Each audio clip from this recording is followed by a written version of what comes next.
Assalamualaikum warahmatullahi wabarakatuh.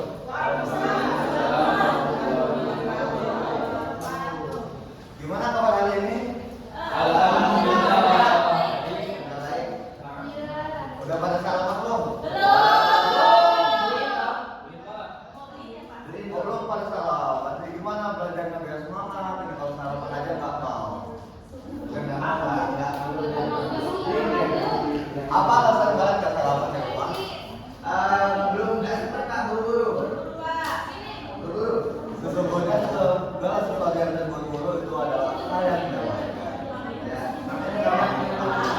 Baik, sebelum kita mulai pembelajaran pada pagi hari ini, ada baiknya kita berdoa terlebih dahulu supaya ilmu yang kita dapatkan hari ini bisa bermanfaat dan barokah kepada.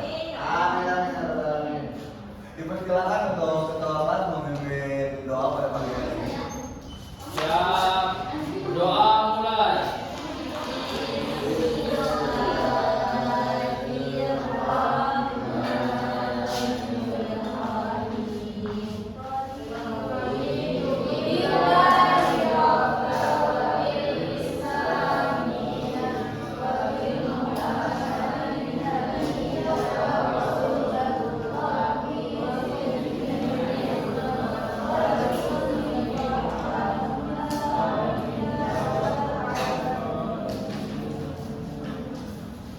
Baik, masih ada yang ingat materi terakhir minggu yang lalu?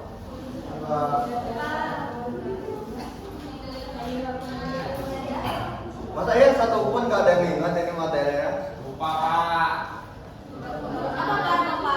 Materi minggu yang lalu kan ialah menghindari alat tercela, yang mana salah satu yang disebutkan yakni fitnah, ghibah, dan namimah. Apa itu fitnah? Menuduh. Ya, benar sekali. Menuduh seseorang tanpa bukti yang jelas. Apa itu namimah? Apa itu namimah? Mengadu domba. Bagaimana cara seseorang itu untuk mengadu domba?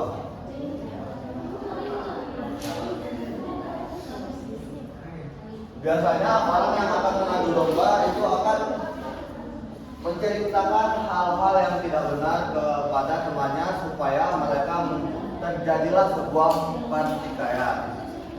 Dan yang terakhir ialah ghibah. Biasanya yang suka ghibah ini kaum hawa ini.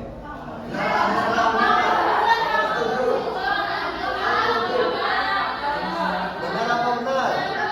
Benar kan?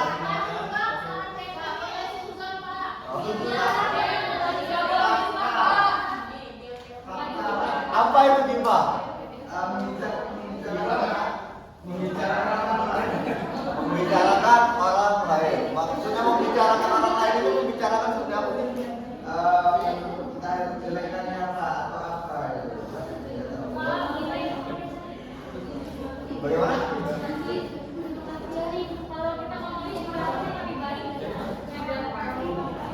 Kalau membicarakan seseorang di belakangnya, namun membicarakan kebaikannya, itu sama saja kita dengan memuji orang tersebut ya, bukan membicarakan keburukan. Karena di sini perilaku tercela yang dimaksud dengan ghibah ialah membicarakan suatu keburukan dari orang tersebut, yang mana itu ialah termasuk keaiban dari seseorang. Jadi 3 sifat alat tercela ini harus dihindari ya teman-teman ya. Baik, kita masuk materi pada hari ini ialah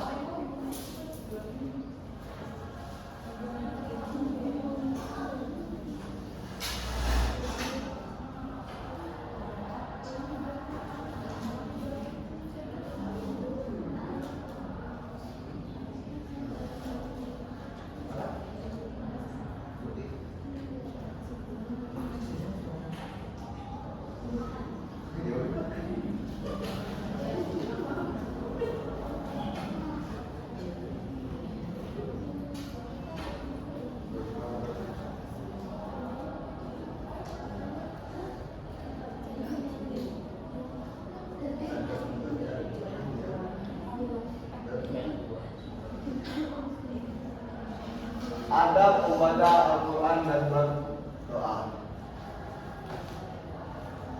Ada yang tahu surah apa yang pertama kali diturunkan kepada Nabi Muhammad SAW di Gua Hira?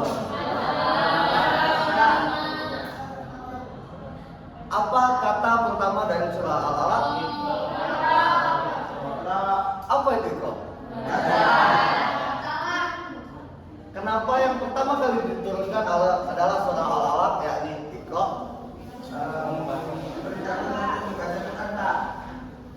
Oke.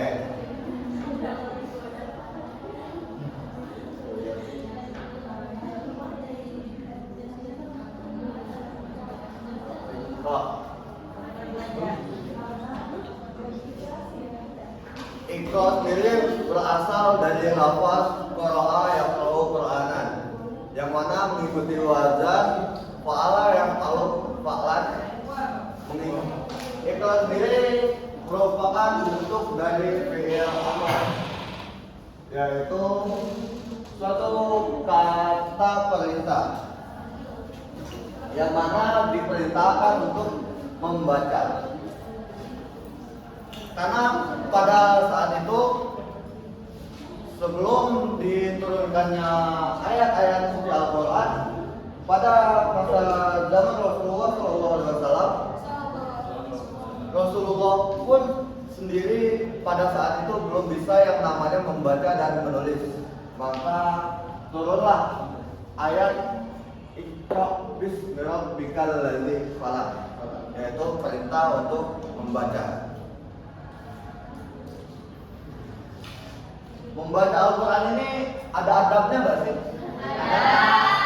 Ada. Atau kalau kita mau baca Al-Quran kita semua mau kita sendiri? Oke, sama ya. Kayak kita berbicara dengan sesama teman, berbicara kepada orang yang lebih tua, itu mempunyai yang namanya adab. Adab membaca Al-Quran yang pertama adalah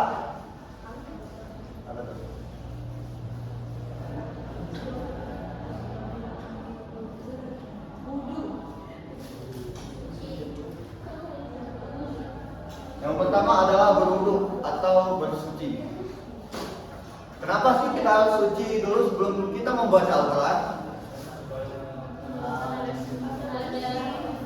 Bagaimana?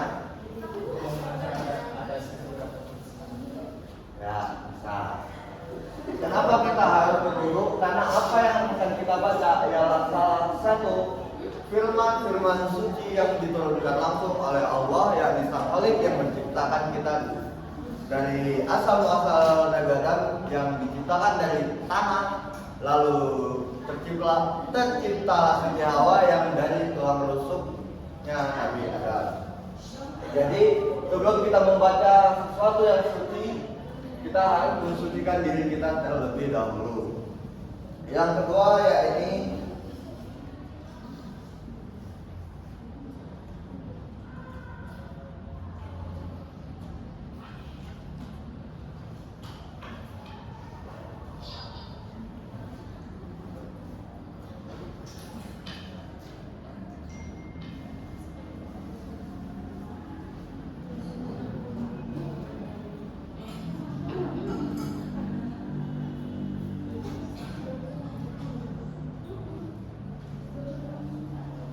membaca Al-Quran dengan tartil dan murotal. Apa itu tartil? Membaca dengan tartil atau murotal, atau bisa dikatakan dengan membacanya itu secara perlahan dan penghayatan. Jadi ketika kita membaca Al-Quran, itu kita tidak boleh yang namanya tergesa-gesa atau terburu-buru. Kita harus perlahan, dan juga kita lebih bagus lagi jika kita memahami ayat tersebut, baik dari arti maupun makna dari ayat tersebut. Karena sesungguhnya keindahan yang terletak pada ayat-ayat suci Al-Quran itu sangat-sangatlah indah. Bahkan seorang penyair dari kaum Quraisy terdahulu pun tidak ada yang mampu menyaingi keindahan dari bacaan ayat suci Al-Quran. Dan ketiga yaitu membaca ta'awudz.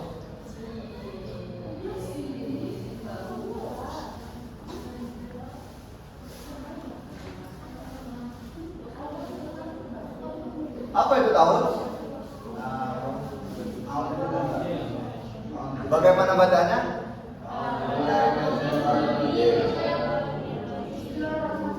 Apa arti dari taus?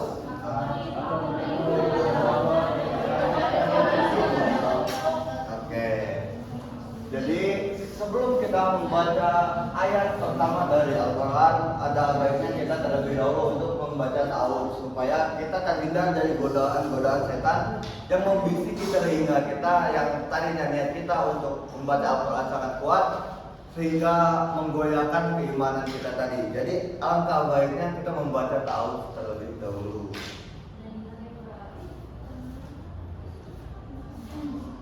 Yang keempat yaitu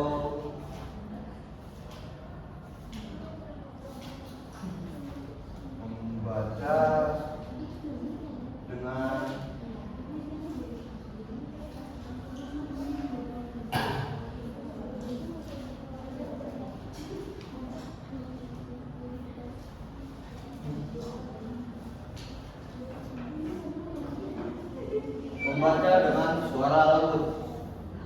Jadi adab selanjutnya dari membaca Al-Quran yaitu ketika kita membaca Al-Quran itu kita tidak boleh yang kayak bacanya itu Bismillahirrahmanirrahim.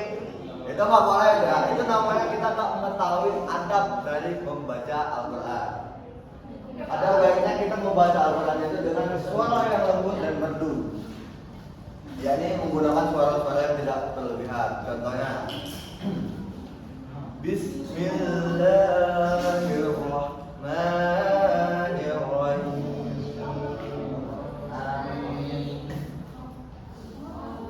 Maaf ya kalau kalah saya.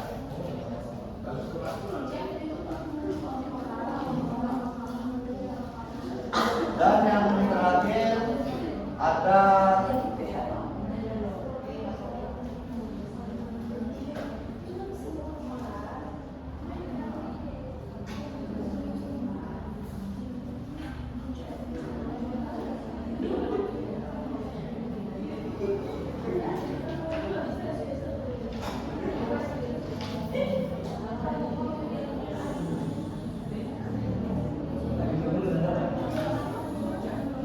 melakukan bacaan dengan suara merdu. Kalau seandainya kita bisa melakukan dari ketika membaca Al-Quran, alangkah baiknya kita untuk melakukan bacaan tersebut. Contohnya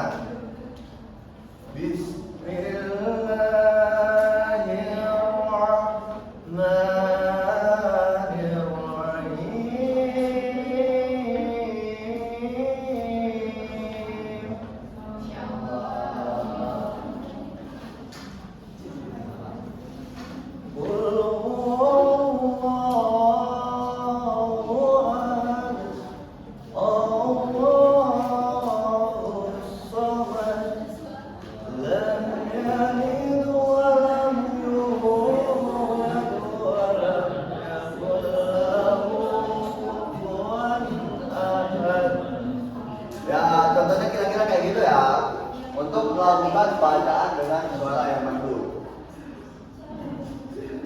Selanjutnya kita lanjutkan ke adab dari berdoa. Apa sih itu berdoa? Minta. Lalu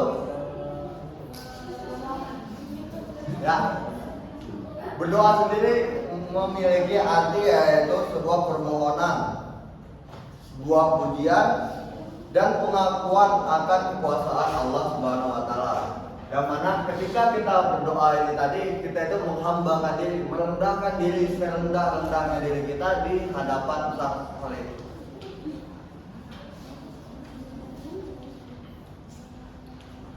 Doa sendiri merupakan senjatanya orang-orang yang mukmin. Yang mana bahkan pada kala itu, pada saat perang Badar, ketika 313 pasukan Rasulullah SAW perang dengan 1.300 pasukan kafir Quraisy, mereka bisa menang. Kenapa mereka mampu menang? Padahal jumlah mereka pada saat itu ialah 313 melawan 1.300. Perbedaannya hingga 4 kali lipat dari jumlah pasukan Rasulullah pada saat itu. Karena salah satu senjata yang digunakan oleh Rasulullah SAW pada saat itu ialah doa.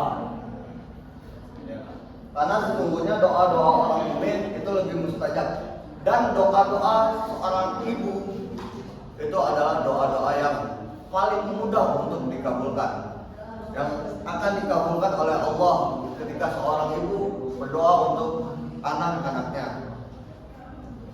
Dan doa pun mempunyai adab, seperti di waktu-waktu yang mustajab,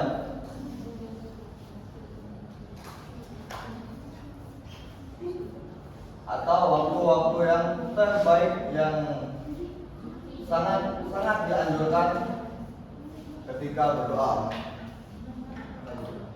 Ada yang tahu waktu-waktu mustajab ketika untuk berdoa itu Imam Ahmad?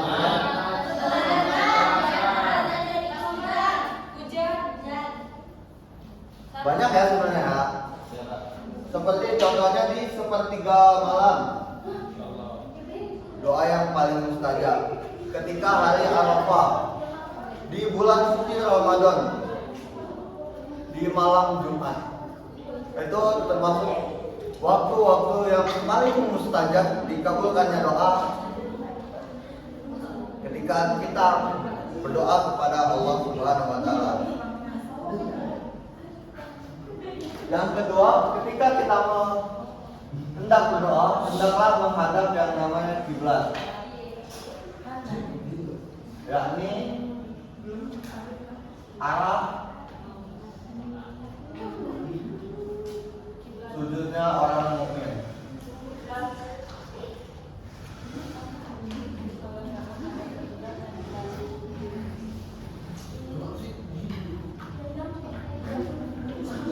Yang ketiga yaitu suara sedang.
Yang selanjutnya yaitu menggunakan suara yang sedang. Sama ya adabnya seperti tadi membaca Al-Quran. Ketika kita sedang berdoa, itu kita tidak boleh menggunakan suara yang kuat. Karena pada saat kita berdoa, posisi kita di situ seorang hamba yang tidak bisa apa-apa atas izin dari Sang Kuasa. Dan jangan juga ketika kita sedang berdoa atau sedang meminta, kita menggunakan suara yang sangat kecil. Kenapa? Contoh, kita ambil perumpamaan atau kita secara logika.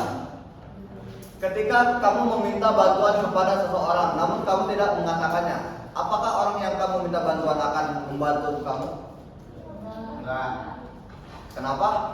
Karena benar-benar. Sesungguhnya Allah Maha mengetahui apa yang diinginkan dalam ciptaannya.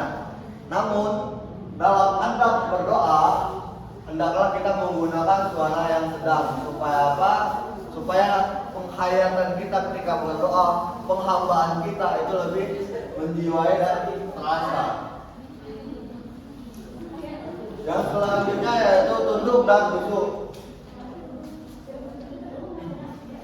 kita harus khusus ketika berdoa ya. Ini jangan memikirkan hal-hal duniawi lainnya ketika kita sedang memohon kepada Allah Subhanahu wa taala.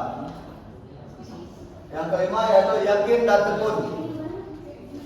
Yakinlah bahwasanya apa yang kita minta kepada Allah itu akan dikabulkan. Jika kita tidak yakin dengan doa kita, ya apa yang akan dikabulkan? Kalau kita sendiri tidak yakin bahwa doa itu tidak akan sampai, doa itu tidak akan terkabul, ya apa yang akan dikabulkan kalau kita sendiri tidak yakin? Jadi kita harus yakin ketika kita berdoa. Dan juga harus tekun. Doa itu nggak cuma sekali, ya Allah berikanlah hamba rezeki yang melimpah ya Allah. Tapi udah pada malam Jumat saat itu doang. Sehari kemudian tidak berdoa kembali. Seminggu kemudian tidak berdoa lagi. Sebulan kemudian begitu pun. Ya gimana mereka sih ketika kita hanya berdoa minta sekali kok. Tapi tekun ini kita harus, selain kita harus tekun dan harus berulang.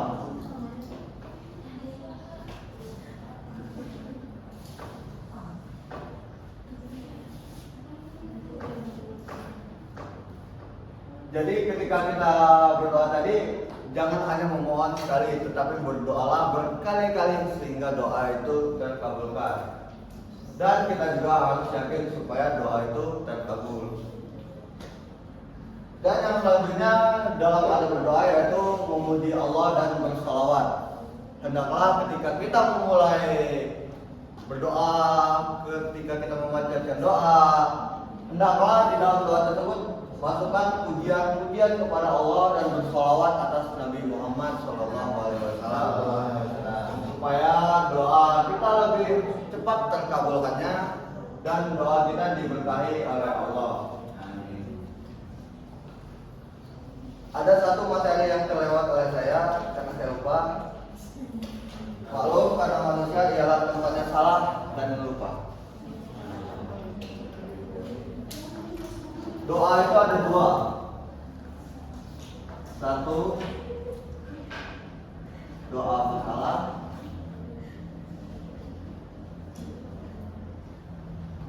Yang kedua,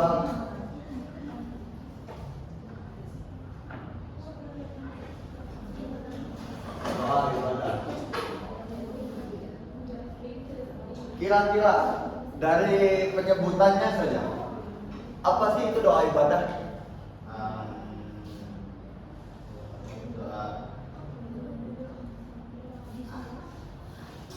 Doa ibadah itu bisa dikatakan sebagai permohonan yang disertai dengan amal ibadah sebagai bentuk dari penghambaan diri kita.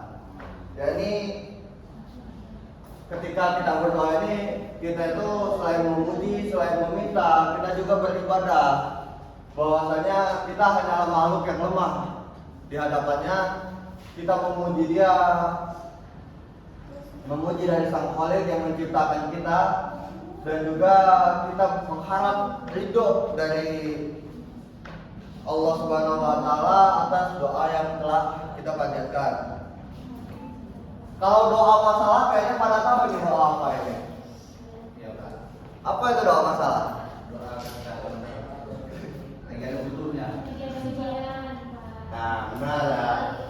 Doa masalah.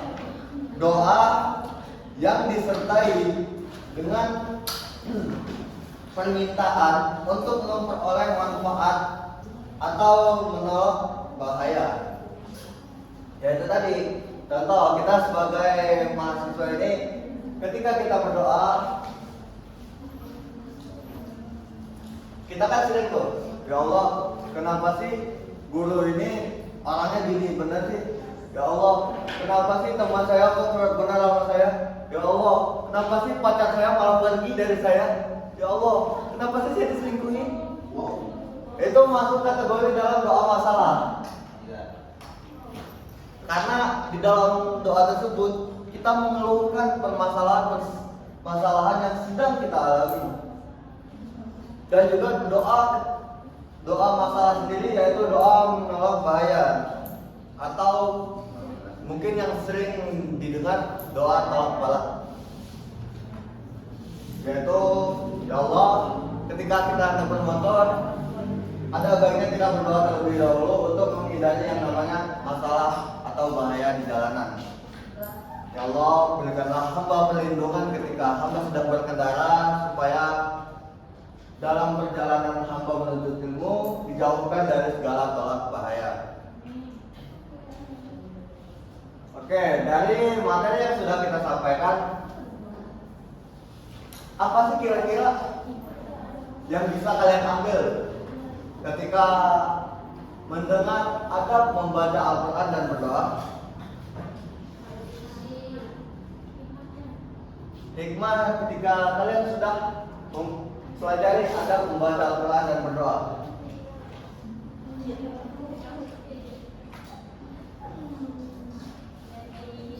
Menjadi lebih teliti lagi Pak. Apa? Menjadi lebih teliti Pak dalam kayak bertata cara membaca Al-Quran kayak gimana, harus kayak gimana. Oke. Kayak gimana. Ada lagi?